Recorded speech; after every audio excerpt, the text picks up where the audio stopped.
Hali gani mwanafamilia wa channel tupendwa hii hapa ya Bizoza Media. Kama ndo mara kwa kwanza, basi nikusihi usisahau kusubscribe, kulike, kushare pamoja na kucomment. Ya bwana Mange Kimambi aibua mazito ambayo watu wengi hatukuweza kutegemea. Kwanza ameweza kuipa pole familia ya bibie Niffer, pia na kumwombea Niffer kiujumla, na wengi wao waliendelea sana kuweza kumwombea zaidi na zaidi kwa tukio ambalo liliweza kutokea kwa upande wake, na watu wengi waliweza kufunguka vitu vingi na kusema kwamba tunaamini ni swala la muda, kila kitu kitakuwa sawa, kwani bibi Niffer ni moja kati ya mwanadada ambaye ni mpambanaji, pia mwenye utu ndani yake.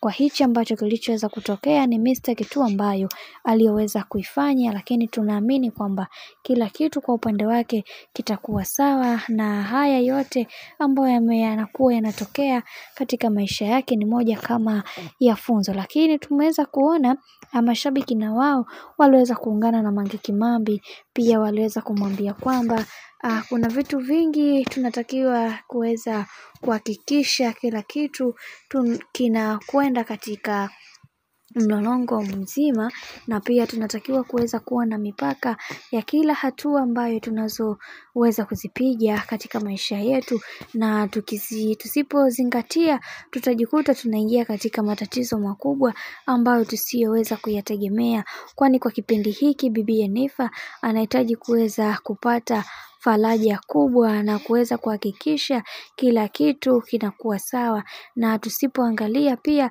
tutajikuta tunaingia katika matatizo makubwa ambayo tusiyoweza kuyategemea. Na kwa upande wetu kuna namna nyingi sana tunatakiwa kuweza kuepuka nazo, kwa sababu bibi Niffer amekuwa moja kati ya watu ambao wanaopambana kuhakikisha kila kitu kinakuwa sawa, na pia kuna vitu vingi tunatakiwa kuweza kuhakikisha bibi Niffer anaingia katika maagano mazuri na sio yale ambayo yaliyokuwa yanafanyika, na pia tunatakiwa kuweza kuhakikisha pia bibi Niffer anakuwa katika usalama wa hali ya juu kwa haya yote ambayo yanayoendelea. Na tumeweza kuona Mange Kimambi aliweza kufunguka vitu vingi, kisha akasema kwamba kuna vitu vingi ambavyo tunatakiwa kuweza kujifunza katika haya maisha. Kwanza Niffer amekuwa mtu ambaye mara zote watu wengi wamekuwa wakimfanya awe na amani, lakini pia huyu Niffer amekuwa mtu ambaye watu wengi wamekuwa wakimrubuni kwenye mambo yao binafsi. Hivi hatupaswa kuweza kuwa makini na watu hawa, kwa sababu watu hawa sio wazuri katika maisha yetu, na pia tunatamani kuweza kuona maisha ya Niffer yakawa mazuri zaidi ya vile ambavyo tunavyofikiria, na pia tunatakiwa kuweza kupambania haki ya Niffer iweze kupatikana. Na pia tumeweza kuona Mange Kimambi aliweza kusema kwamba haki ya Niffer lazima ipatikane ili iweze kuwafanya watu wengine kufanikisha maisha yao na kutokwa sema Mange Kimambi vitu ambavyo alivyoandika ni kuchapia sana, nafikiri ni jazba.